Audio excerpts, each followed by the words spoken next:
Well, good morning, everyone. Welcome to Cancer Support Community's Natural Living Workshop with community herbalist Lily Cunning. We are always gratefully appreciative of her volunteering her time and sharing with us her knowledge and expertise within this realm. And today she's going to be talking about holistic cancer recovery.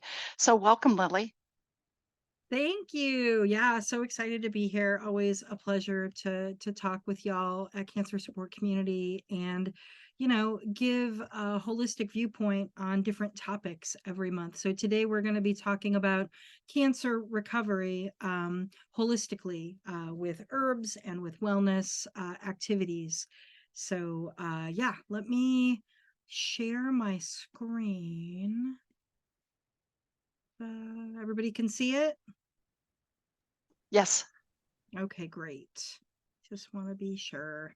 Yeah, so today we're going to talk about not just recovery from cancer, but also surgery, chemo, and radiation, because all of those things are traumatic to the body, right? Let's be honest. Sometimes the treatment is just as challenging as the illness, and so we're going to talk about different ways to support your mind, body, and spirit while recovering from cancer, chemo, radiation, and surgery.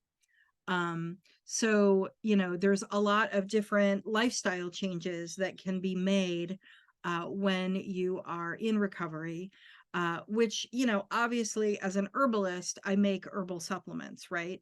But they're not magic bullets. And so they work best in conjunction with holistic lifestyle practices and wellness practices. Supplementation is all about tipping the scales when you're imbalanced.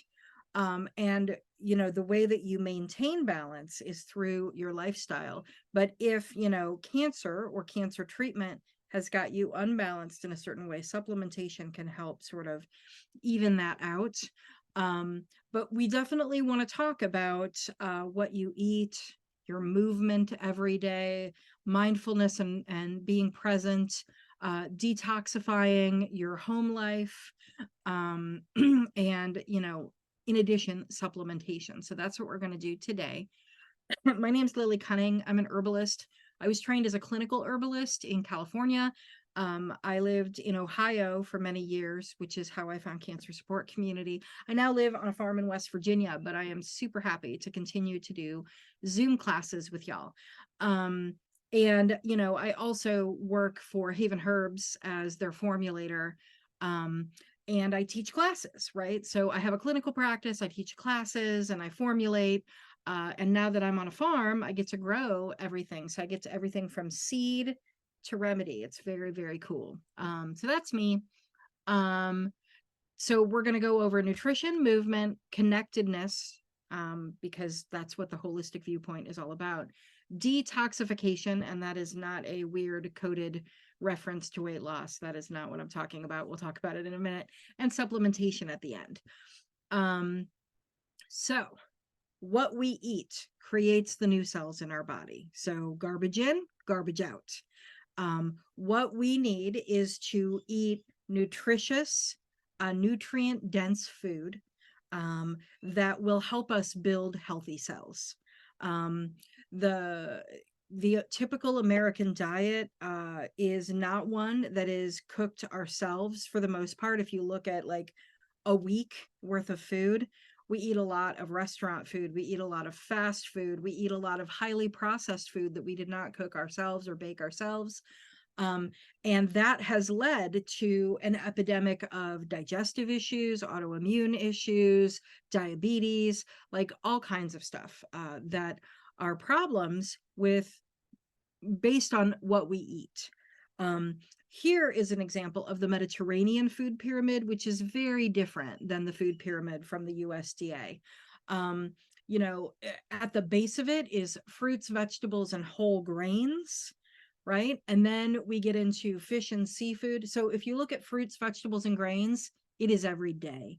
If you go up the pyramid to the next phase, it's 2 or more times a week for fish and seafood. The third one, the third least, is poultry, eggs, cheese, and yogurt. So they put in dairy products with poultry. Interesting, no? I grew up with the 4 food groups, right? Where meat and dairy were separate. And then at the very top is all the other meat other than poultry and fish and seafood and sweets, right? You're going to eat them less often. So once a week max, not every day. And then, of course, they talk about drinking water and having wine in moderation and daily physical activity and as much olive oil, beans, nuts, legumes, seeds, herbs, and spices as you like.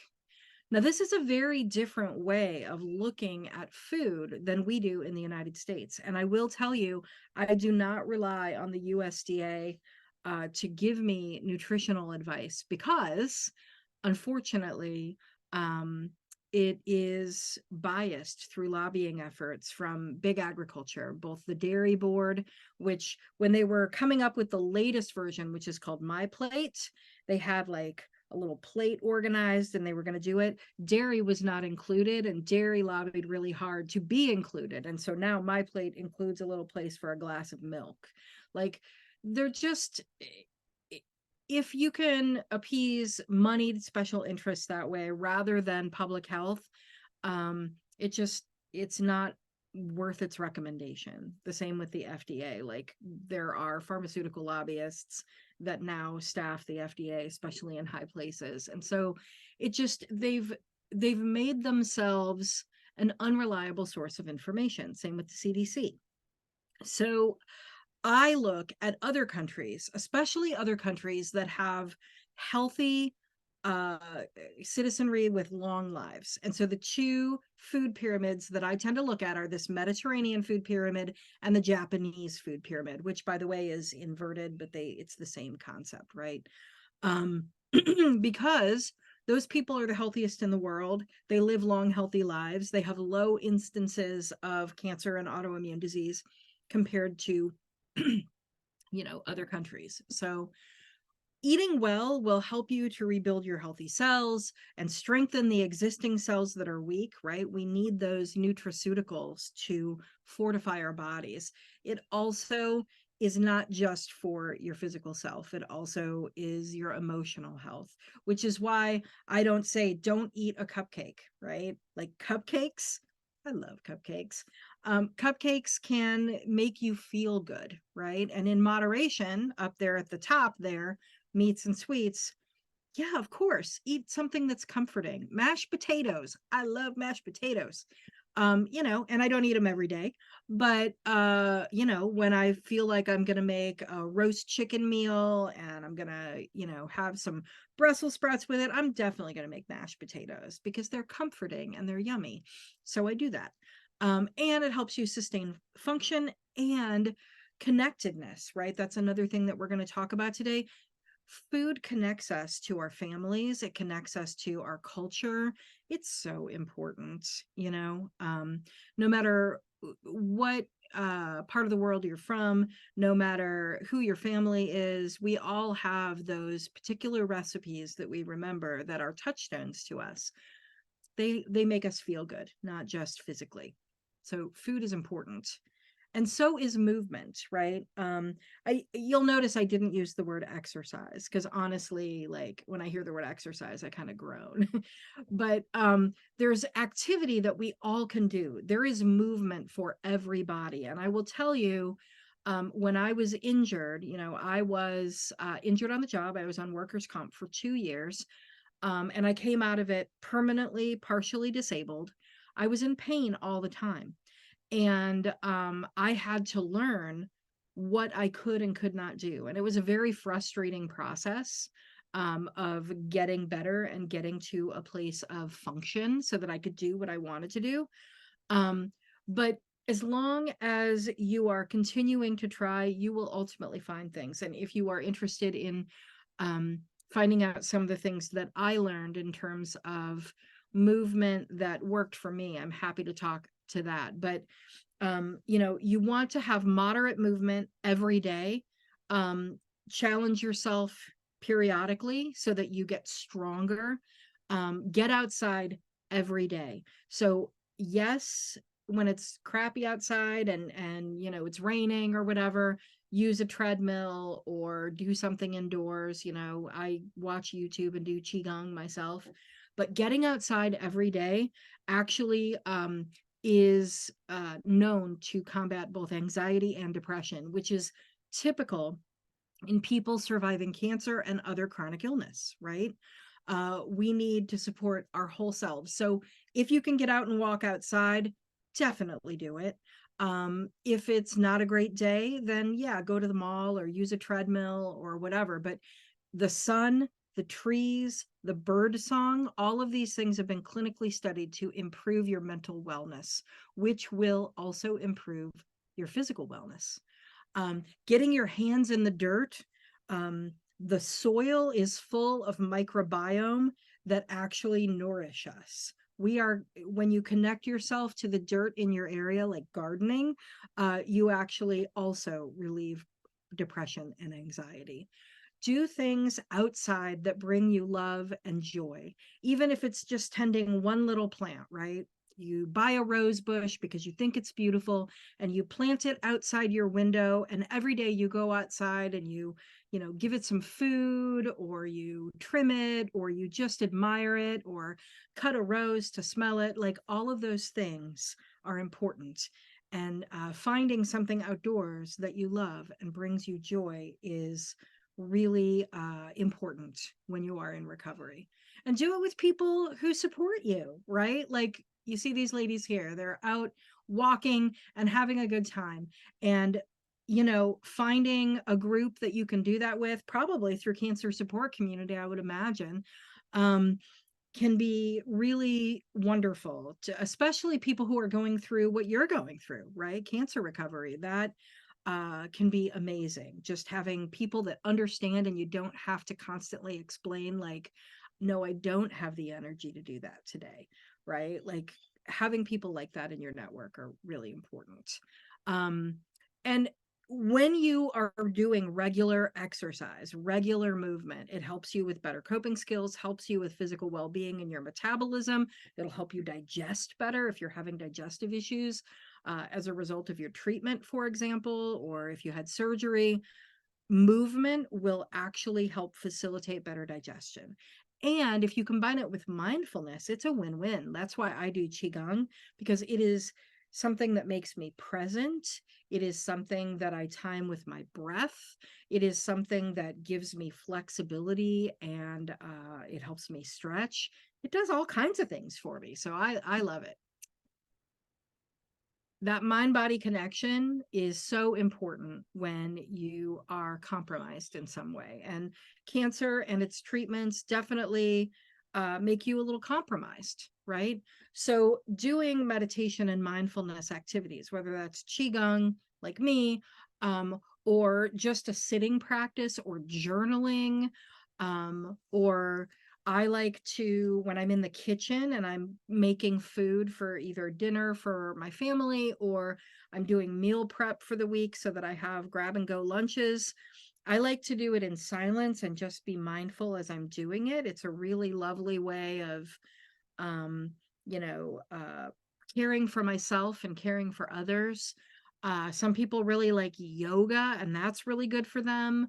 Um, Shinrin yoku, if you don't know what that is, it's forest bathing. It's a Japanese practice of getting out in a quiet forest and just sitting there and being with nature.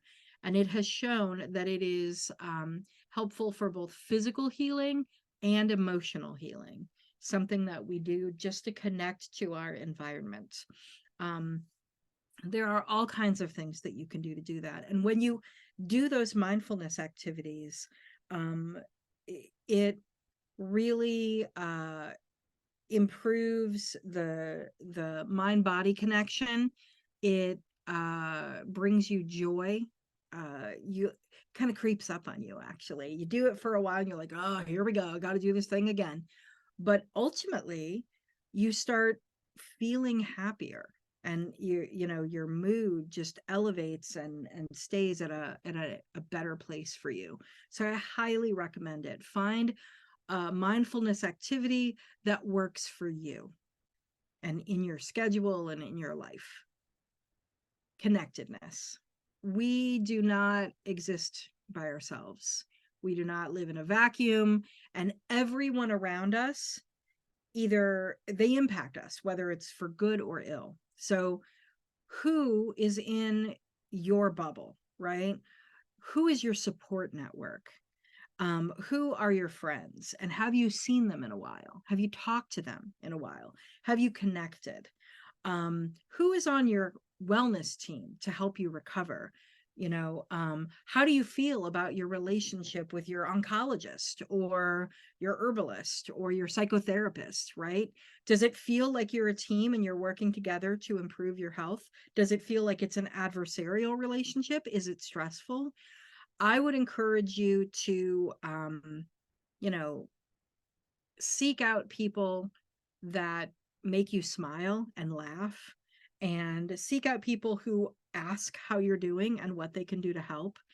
And if you've got people who are kind of the opposite, avoid them as much as you can. Sometimes you can't avoid them completely. What if they're your boss, or what if they're, your child, or what if they're your parent? But you can moderate that, and putting up boundaries, right? Like sometimes people that bother us, or make us upset, it's because they transgress boundaries. And part of that is because we don't put up our boundaries, right? We just let them do it, and we're like, fine, I've got 30 more minutes with this person and I'll just deal. And it feels like that's the easy way out, but it isn't, not in the long term, because they just do it over and over and over again, and then you just dread being with them. So really, putting up boundaries and making them clear, and doing it before the transgressive behavior starts, right? So that you're not angry. Just, reaching out to them and saying, hey, you know what? I've been avoiding you, and I don't want to avoid you, but this is the behavior that makes me uncomfortable. And what I would like to see from you is this. And I know that that is a very frank conversation that many people are uncomfortable having. However, I have always had it received in a way where people are surprised, right? And maybe taken aback, but tell them that you don't need an answer for them that day, that you just want them to think about it, and then you can set up a time to talk later. And usually when they come back, they're like, I'm sorry, I don't mean to make you uncomfortable. And it's like, great, let's get together next week, right? And then they become more mindful. You are giving them a chance to improve themselves, and be with you, even though it's uncomfortable. So think about who's on your team, think about who's in your support network, and think about those people that, maybe they're not, and they could be if you give them a chance. All right, detoxification. So we can't control a lot of things out in the world, but we can control things that we bring into our homes and into and onto our bodies.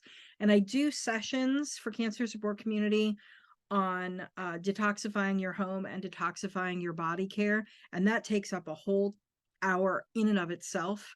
However, I'm going to bring all these things up so that you can start to do the research, because it's important. The United States does not have enough regulation on toxic chemicals that occur in our cleaning products, in our products that we bring into our homes, whether those are appliances or furniture or building materials, and things that we put in our body care. We do not have enough regulation here because companies kind of rule the rules, right? They create the rules for themselves, and they do all of the lab research themselves. It's not done by an independent body. And as a result, we have more chemicals in our things that surround us than in other comparable countries that do regulate based on public health and not corporate interest. So chances are the things in your body care, in your cleaning supplies, things in your home like kitchen appliances or furniture contain carcinogens and endocrine disruptors. It's just a thing. And knowing where to identify and then purging those things and replacing them with alternatives that don't have those chemicals is a long process. When I coach people on this, we do it over the course of a whole month, and week by week, we have little homework assignments. So I will tell you the Environmental Working Group, ewg.org, is the place that has databases for all your cleaning supplies, all your body care. Do some research. Find out, are there chemicals in there that you don't want in and on your body or breathing in? And if so, then get rid of them and replace them with alternatives. Now, EWG can give you good recommendations as well. And they have little consumer guides on things like furniture and appliances too. Again, that's ewg.org, environmentalworkinggroup.org. I use them a lot. They do a whole bunch of things to try and get toxins out of Americans' lives. That's their mission. That's what they do. So they also are the ones, if you've ever heard of the Dirty Dozen, the 12 most pesticide laden crops of that year, they publish that. They publish the Dirty Dozen and the Clean 15. And so the Clean 15 are things that, you can buy with with clear conscience, not organic, because there's so little pesticide residue on those 15 types of produce. You don't have to worry about it. But the Dirty Dozen, you're always going to want to buy organic, right? So I'm going to give you some examples of things that are very common in homes that you're going to want to think about replacing. The first one is Teflon or nonstick cookware. If you've got pans or pots that have that coating, ditch them. The coating is carcinogenic, and eventually it scrapes off and gets into your food, little microparticles. Also, when it gets too hot, it off gases and you can get it inhaled that way. It is so toxic that if you have pet birds in your house, you learn that you're supposed to get rid of all that if you have pet birds, because it will instantly kill them if the stuff gets too hot. Like, they will die. And the reason that is because they breathe in twice for every exhale. So they are much more susceptible to airborne toxins. That's why they take canaries into coal mines, right? So get rid of all your nonstick, and that includes appliances. So waffle irons and deep fryers and, little indoor grills. They all often have Teflon coating. I don't know how long, I will tell you, I looked for a long time to find a bread maker that didn't have a nonstick coating. I had to buy one from overseas for the longest time. Like, you just couldn't find one. But they do exist. There are alternatives. So just get rid of nonstick coating. The best thing to use instead is cast iron. You can season it. It lasts forever. You can cook eggs in it without them sticking, as long as you have a well-seasoned pan. And you can pass them on to your kids, because I tell you, they last forever. I love cast iron. The only thing I don't like about cast iron is how heavy it can be. But honestly, that means that it lasts forever. The other thing to think about in terms of Teflon is all of that stain protection that's on your carpets, in your sofas, Scotch guarding, and all of that stuff. All of that is Teflon. And when you first get it, it off gases and you're breathing that in. I highly recommend looking for furniture where you can get it so that it doesn't have that treatment on it. It is not good for you. It's not good for any of us. Let's see, canned food. So I'm sure you've heard of BPA and BPA linings in canned food. And a lot of cans now say BPA free. Well, guess what? They've done tests on those linings, and no, they often do contain those chemicals. They are part of those forever chemicals. If you've been reading or hearing about those in the news, they last forever, and it's just really hard to get rid of them in the environment.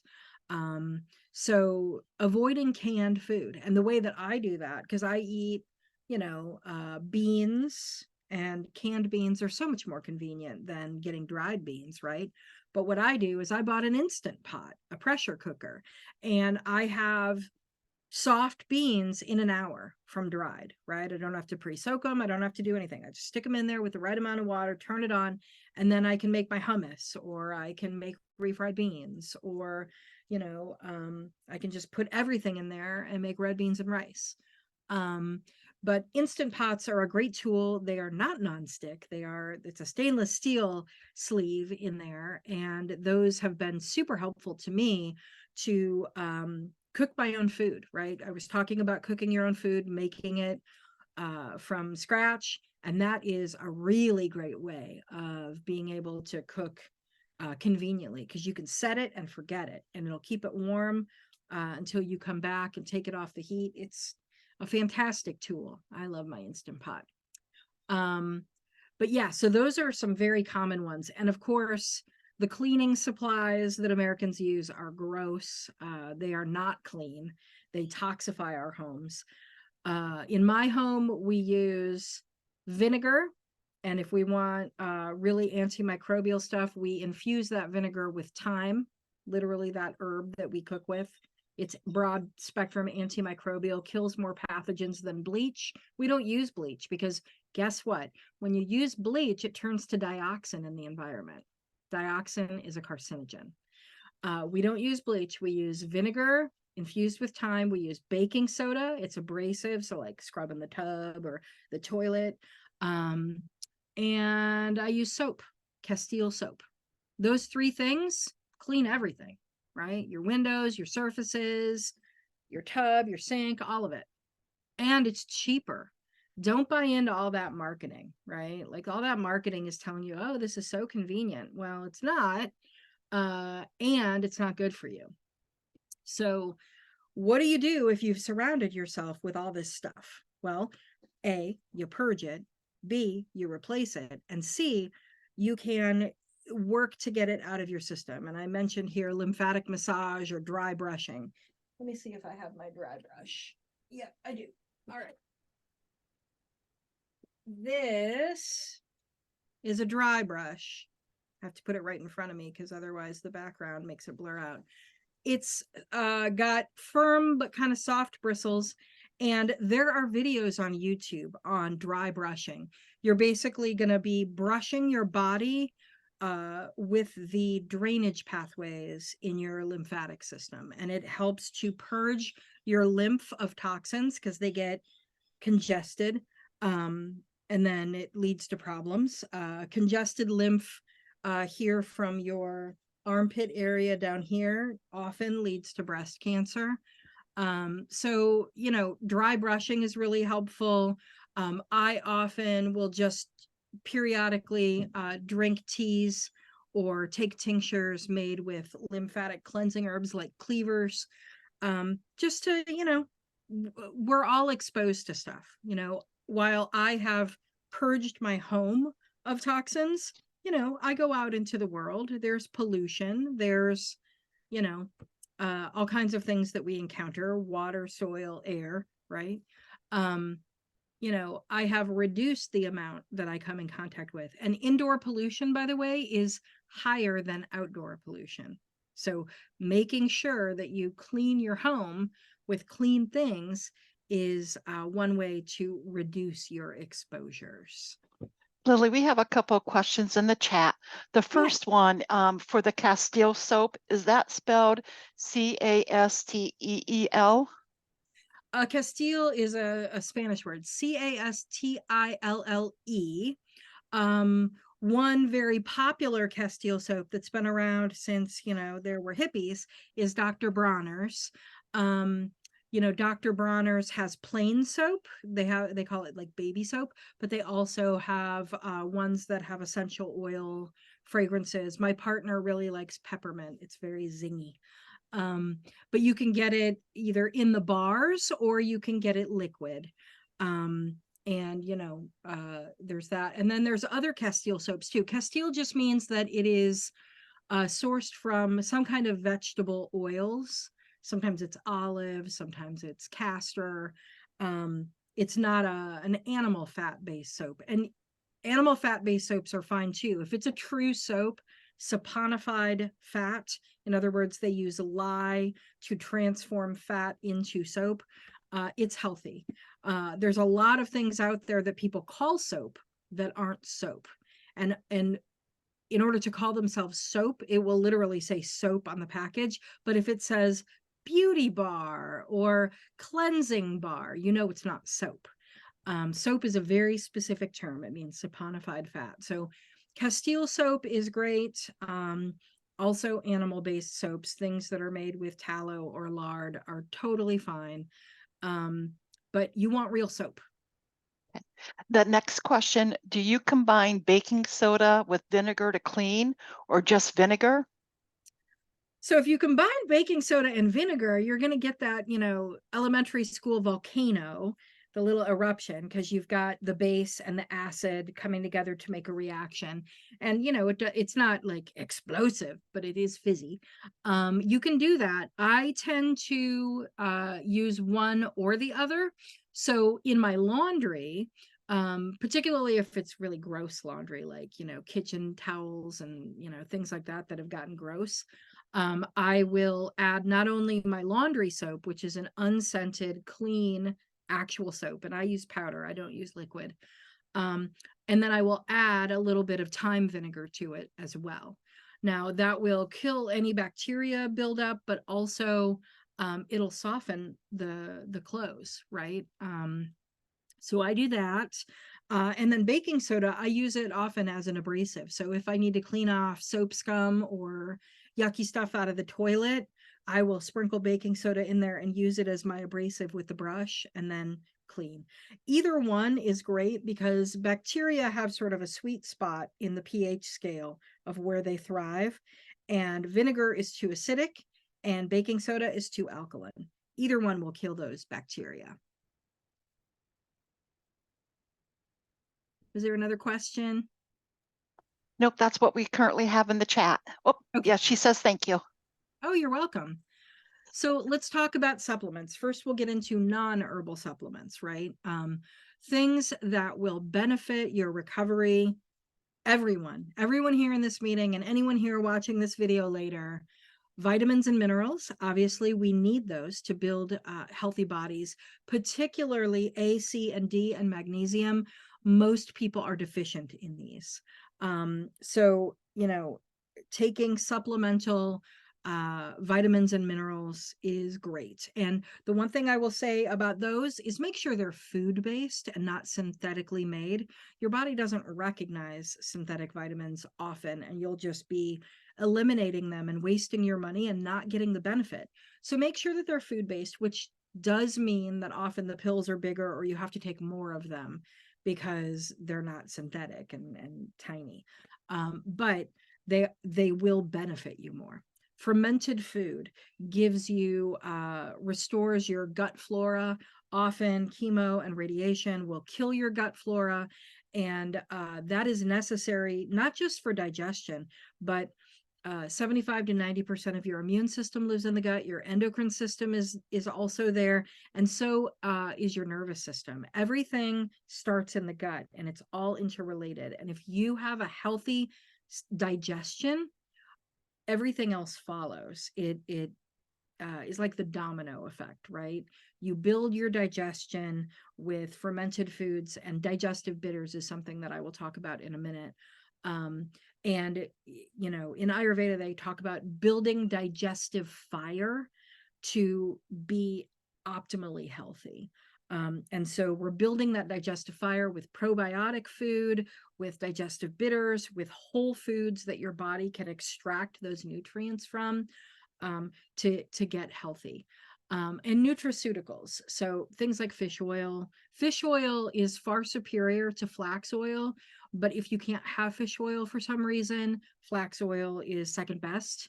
All of those omegas and healthy fats are really good for you. I am not going to tell you to avoid fat. I'm not going to tell you to avoid animal fats, because that was something that, you know, had a lot of bad research done that was in the interest of certain industries. The fact is there's nothing wrong with fat, and your body needs it, especially your brain. And eating butter instead of margarine, better for you. Cooking with tallow or lard instead of solvent expressed oils, much better for you.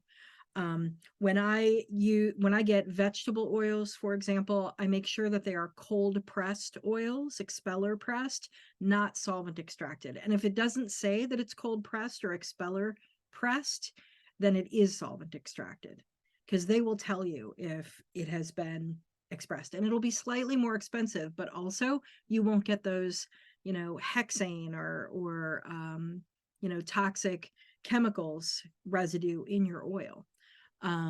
But back to nutraceuticals. Probiotics, very great for you, especially if you're completely imbalanced. If you've done a run of chemo or radiation or had anesthesia or have had to take antibiotics, taking probiotics to get that balance back, and then continuing with fermented food after your round of probiotics, super helpful. Bone broth is full of minerals. You literally cook the bones until they dissolve into the broth, and you eat that. And sometimes you just do a shot of it each day. Sometimes you put it in food, but it can restore your gut, and it can restore the need for minerals. And mushroom broth. So I often will take shiitakes, reishis, maitake, and maybe another one. Like I like to mix it up, but I definitely use shiitake and reishi in my mushroom broth, and I put it in the pressure cooker, and I put it in there for a while, to let it all break down. And not only are those things full of nutrients for you, but they're also cancer fighters, right? Reishi, Lingji, is called the mushroom of immortality in Chinese medicine. And shiitake also, both of them have anti-tumor qualities. The polysaccharides in them are cancer fighters. So mushroom broth is a really great way of restoring your body and making sure that that cancer doesn't get to come back. And I did put a link here. I'm going to send you this presentation. I don't know why I couldn't think of that word for a second there. I'm going to send you this presentation, but that link where it says Lily's Dispensary, if you're looking for supplements, that is an inexpensive way to get professional grade supplements. It is on my website as well. So my website link will be at the end of the presentation, but I make it so that you're going to get I think it's 20% off. The markup's only 30% on supplements anyway, but it's 20% off all professional grade supplements. And I do that mostly for my clients that I see in my clinical practice, but for anyone who is looking for high quality things, but they get really spendy, right? If you go to the health food store and you're looking to get some food-based vitamins and some probiotics, you'll come out of there spending $100. So what I've done is just made it so that people can always have access to professional grade supplements at a steep discount. So that is there for you if you want it. No obligation, but it's definitely there. And I think that, Lily, that answered the next question in the chat. There was a question of there are different magnesium supplements. I'm low on magnesium and wonder which supplement to buy. So looking at your formulary, I think will be helpful. But do you have anything to add to that? Yeah, so there's different kinds of magnesiums out there: magnesium sulfate, magnesium chloride, magnesium citrate. And so it just depends on what kind of adverse symptoms you are experiencing. Magnesium chloride is the one I use to make mag lotion. It's great for magnesium deficiency. It's great for leg cramps. It's great for getting to sleep at night. Magnesium citrate is the only magnesium that crosses the blood-brain barrier. So if you are doing it for your neurological system, I would recommend citrate. I don't know how you found out that you're deficient, but if it was from lab tests or your doctor, definitely ask them which one they would recommend for you specifically, because I don't know, you know, uh, what your lab test said. But there are lots of different kinds of magnesium, yes, and one of them is going to work for you. And just get that answer before you buy one, or you can get a combo. There are magnesium supplements that have like lots of different types of magnesium all in one, and that might be the easiest if you don't have someone to ask. Right. Another question, I have heard that taking vitamin C may interfere with your chemo. Don't take it during chemo, take it after, right? Because you will be deficient after, but as you are in recovery, definitely take that then. And also, anytime you're going to add something to your regimen, please talk to your oncologist, right? Like, there are so many different forms of chemo now that they all have different sets of guidelines and protocols. If you aren't sure, always ask your oncologist, always. Because we want, it's a huge investment of time and energy, and um it can often make you ill for a while to go through chemo. We want it to work, right? We do not want to mess with its success. And then when you're done with it, we can help restore your body from its effects. But definitely talk to your oncologist. Absolutely. And the last thing is just a comment during our natural or during our cooking for wellness, our dietitians always talk about the nutritional benefits of the ingredients that chef is cooking with. And just this last class that we had, our dietitian was sharing that you actually need dietary fat for the absorption of the vitamin D. And so that's, when you were saying that, Lily, it's always great to hear the same message from different sources. So Oh, yeah, sure. I just wanted to share that. We talked about that in our cooking for wellness class as well. Yes, I'm never going to steer you away from healthy fats. One of my favorite books on nutrition is called, oh, darn it, what is it called? It's called Nourishing Traditions. And it talks about making bone broth, and it talks about using fats, and it has really great recipes in there using whole foods.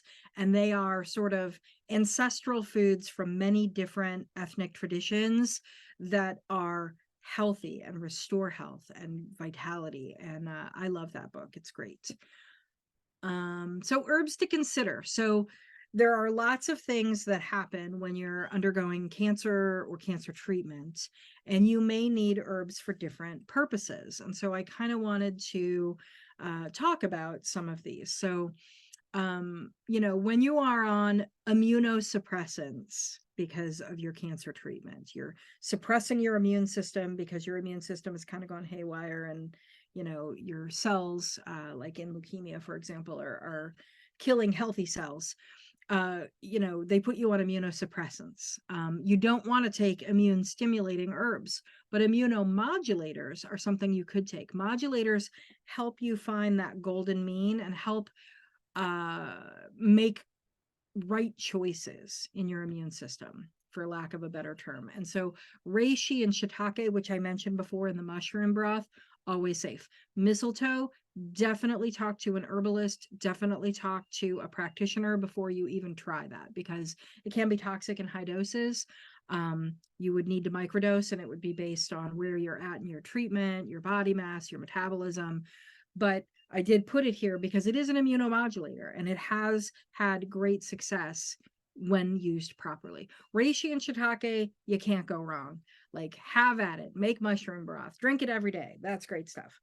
Anti-inflammatories, turmeric is on this list with black pepper.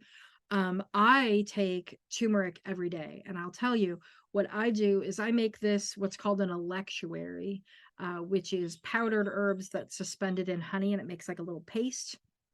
The electuary that I make is turmeric, black pepper, and ginger in honey.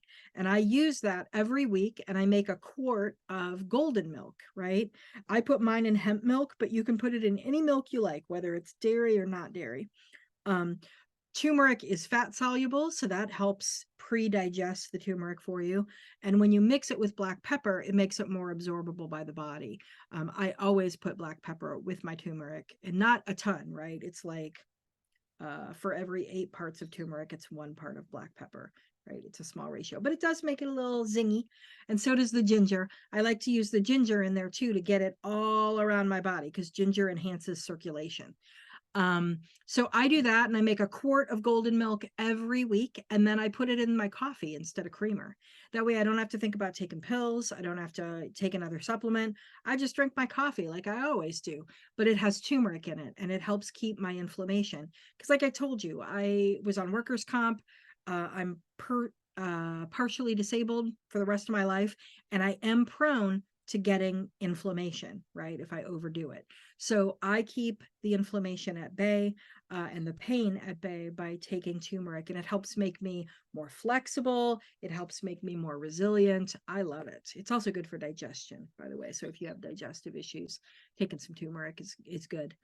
Anti-angiogenesis, which, tumors, Coriolis. But again, some of these you don't want to take on your own. You want to use with a practitioner. Now, that could be me, that could be another herbalist. There are other herbalists that do have appointments in Columbus who are clinicians.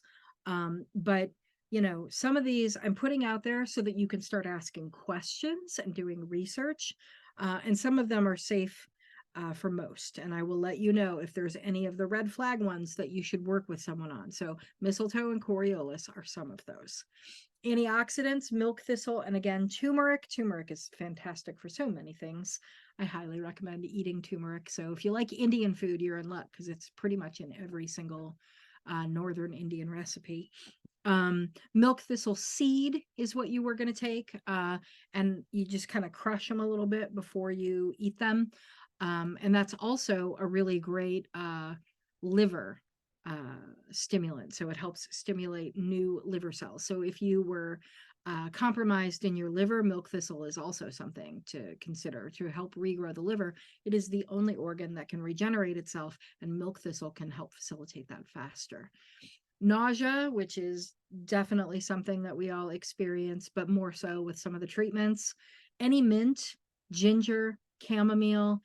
There are lovely tasting herbs that help you with your nausea and your vomiting. And they make a nice tea. And actually, when we're dealing with digestive upset, whether it's gas, bloating, nausea, I definitely recommend taking them as a tea because then it's all of the extracted herbs are coming in direct contact with the tissue that is upset, and you're going to be getting those phytochemicals to the affected area quicker. So tea for sure. And not Camellia sinensis. I mean like herbal tea with mint, ginger, chamomile, things like that, catnip. For stress, and who doesn't have that? There are different kinds of things that you can take for stress.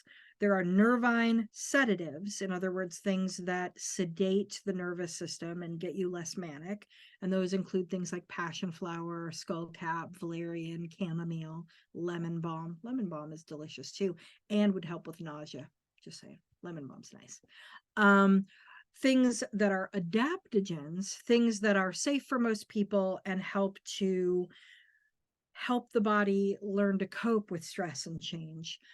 Those are adaptogens. So reishi is an adaptogen, so is shiitake, and so is tulsi, also known as holy basil. And it is delicious as a tea, by the way. It's very sweet, and I love tulsi. I put it in a lot of things. And my favorite for de-stressing or dealing with being upset is a combination of tulsi and rose. So rose petals and tulsi leaves together, it's delicious. It feels like a hug in a cup. It is the best. I love tulsi rose. And then lymphatic cleansing. So we talked a little bit about dry brushing. You can also make a massage oil and bring it to your massage therapist for lymphatic massage for drainage. Cleavers and poke are my go-to. I don't use poke internally for most people, particularly people who are already compromised. with cancer or cancer treatment, but I do infuse it into an oil and use it topically. It helps facilitate lymphatic drainage. Cleavers is gentle enough to take internally or use externally.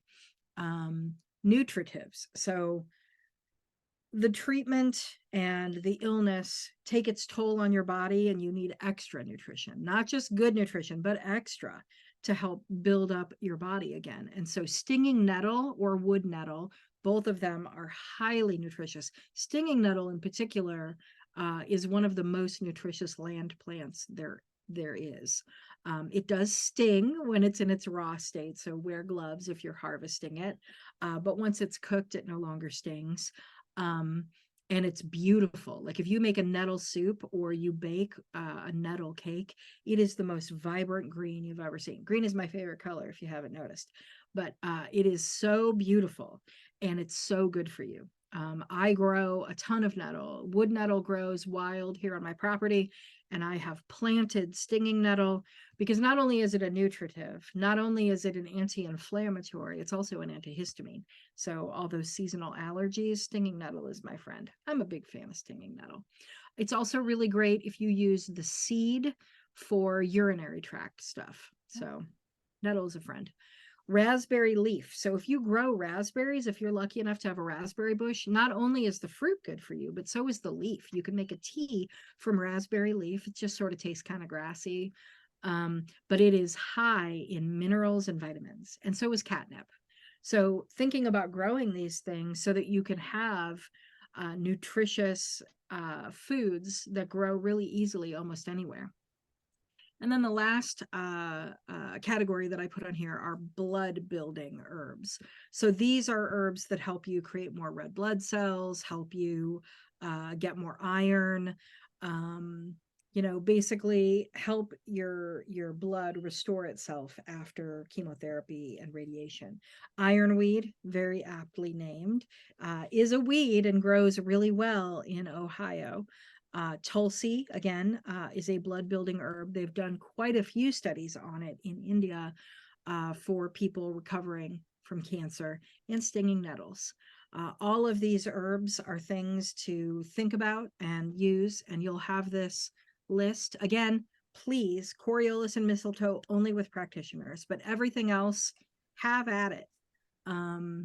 Lily, Yeah. before we move on, we have a couple questions. The first one is, can you give us some amounts for turmeric, black pepper, ginger, and honey and milk, exactly your recipe that you make? Sure, I can give you my recipe. So it is 8 parts turmeric, 6 parts ginger, and 1 part black pepper.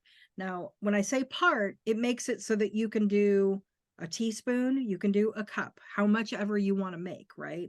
So if you do 1 part black pepper and 8 parts turmeric, you can make those tablespoons, right? And then 6 parts ginger. And then I stir that into honey. And here's the thing, I can give you a base amount, but what's going to happen is because these are natural products and they vary quite a lot, both the honey and the powdered herbs. You're going to start mixing it in until it is a paste. It's going to be a thick paste, and I would leave it so that it's somewhat easy to stir at first, because once you cap it and you put it on the counter, it's going to be thicker when you come back, because all of that powder is going to expand with the liquid of the honey. It's going to be harder, and you're going to scrape it out of the jar and then mix it with milk. I do it with an immersion blender, but you can also heat it very gently on the stovetop so that the honey melts, and you'll see it. The milk will turn this beautiful gold color. You can do that and buy those amounts yourself, but Haven Herbs also makes this, right? It's called turmeric tea paste, and we sell it in 3 different sizes, and that's what I use, right? Like, why not use the stuff I make? So yeah. Great, you thank can you. be surprised at how much Haven stuff is in my house, in my bathroom, in my kitchen. Yes. But yeah, so 8, 6, 1, and then you mix it into honey. You're gonna, depending on how much you start with, will depend on how much honey you use. I would say if you're doing tablespoons, you're gonna want at least 2 cups of honey to start. Mhm. Okay, thank you. And then for stress, do you suggest CBD supplements? I'm sorry, for stress/anxiety, do you suggest CBD supplements? Yeah, I mean, give it a try. Here's the thing. Everybody's biochemistry is a little different, and you will find with experimentation which plants are your allies, right? I always say that like there's a nervine sedative for everybody.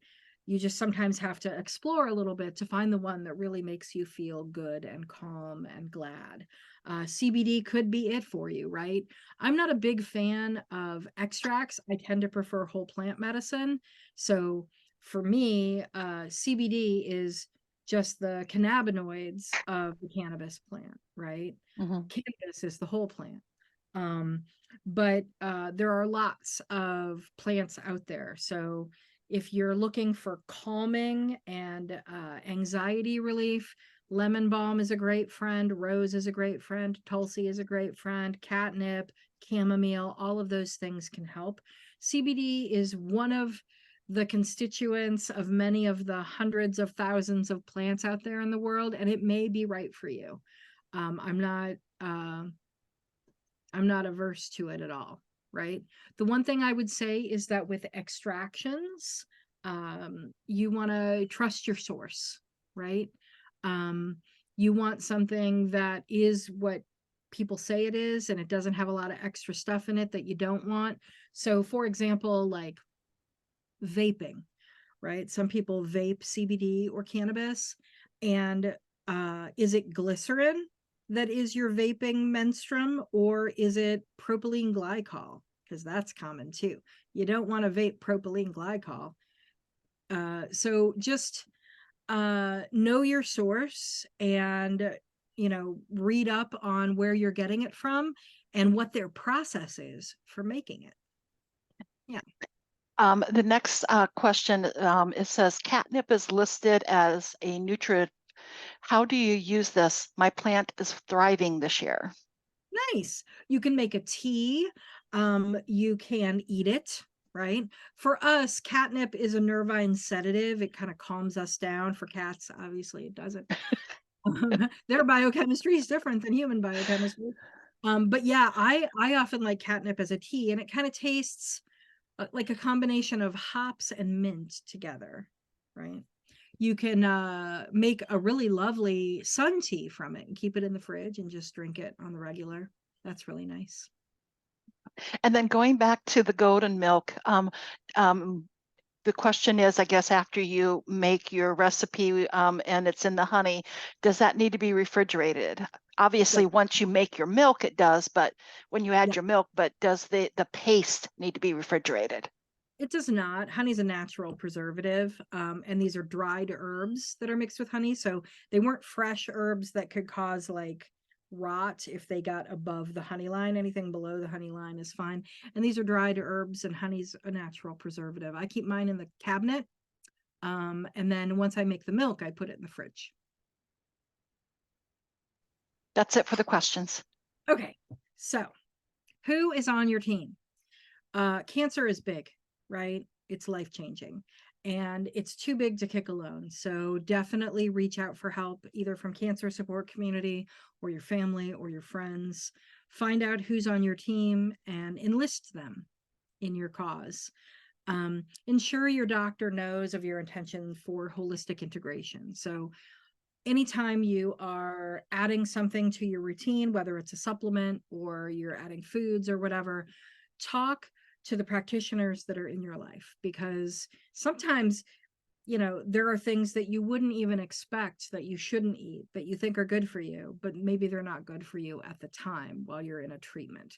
So definitely just talk to your oncologist, let them know, like, these are my goals, these are my wellness goals. I want you on board. If you're working with more than one kind of practitioner, like an herbalist and an oncologist, see if they'll talk to each other. I always talk to the practitioners that are in my clients' lives. I'm happy to do that and talk to their doctors and provide them with studies. Because honestly, here's the thing: when you're a doctor and you have a specialty, and you have a big caseload, and your caseload is driven by insurance and not by patient need, right? Like there's only so much time you have, and you often don't have time to do extra research and see what's out there about alternative therapies. It is just the world that we live in. And so my job is to find all of those studies and work with people, and I have them, and I am happy to share them with practitioners too, so that they know, okay, so Tulsi is a blood building herb that you use after chemotherapy, and this is the pathway that it works on, and now I understand it, and it's okay, right? Like I'm happy to provide those things for practitioners. And you need holistic case management. If you are going to go a specific route, make sure that your case manager, whoever that is, whether it's your oncologist, your general practitioner, your herbalist, your naturopath, whoever it is aware of everything that you're doing. I will tell you that sometimes my clients undermine their own wellness plan by trying to dabble and do more things without checking in first. Then if something does work, they have no idea what it was that worked because they did a whole bunch of extra things, or they undermine the effectiveness of their protocol because they got impatient and they didn't want to wait for a couple more weeks for results and they started doing other things. So definitely keep your case manager, whoever that is, in the loop with what you're doing: diet, movement, supplementation, all of it. Yeah, so here's some resources. Cancer support community, of course, they have so many resources for both caregivers and for survivors, so definitely check out what they've got going on. Haven Herbs, they make the turmeric tea paste, but also a bunch of other things. Me, Lily Cunning, community herbalist at lilycunning.com. I do wellness coaching, and I do clinical practice, and I do education like this. And Vipassana meditation. It is a kind of mindfulness practice that's really easy to start. You can do it with anywhere, you can do it with anyone, and it doesn't require any special equipment, right? So there's a really great article there on Vipassana meditation and how to get started. And I think that's all I got. Yep, that's it. I'm going to stop the share. Yeah. Um, so yeah, it looks like we went a little over. I'm sorry, guys. Well, we did start a couple minutes late, so you were right on time, Lily. Well, again, we greatly appreciate you spending your time, your expertise, and your knowledge with us. Um, I've said this before, but this is one of my favorite programs that we're able to offer because of you. We will be back again next month on the fourth Tuesday. And so that fourth Tuesday, which will be September the 26th. I don't remember off the top of my head what the subject will be, but we'll definitely get the word out. I think it's building up your immune system for the Okay, fall flu season and stuff. I think. perfect. Yeah, but we definitely will have that on our it's on our website, and it'll be in the magazine. Lily mentioned that this and as I mentioned earlier, this session is being recorded, so you'll be able to go back if it's not on our website because of that is still being built. It'll definitely be on our YouTube channel of Cancer Support Community Central Ohio. So thank you so much, Lily. I hope you and everybody else on the call have a wonderful rest of this Tuesday.